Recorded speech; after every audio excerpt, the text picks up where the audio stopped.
আল্লাহু আকবার, আল্লাহু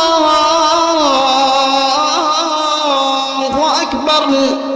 এই শব্দগুলা যখন বেলাল রাদিয়াল্লাহু তাআলা আনহু একের পর এক দিতে লাগলেন, যখন বেলাল রাদিয়াল্লাহু তাআলা আনহু বলেন আশহাদু আন্না মুহাম্মাদার রাসূলুল্লাহ,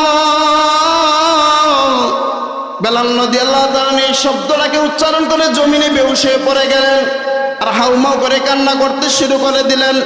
আশহাদু আন্না মুহাম্মাদার রাসূলুল্লাহ,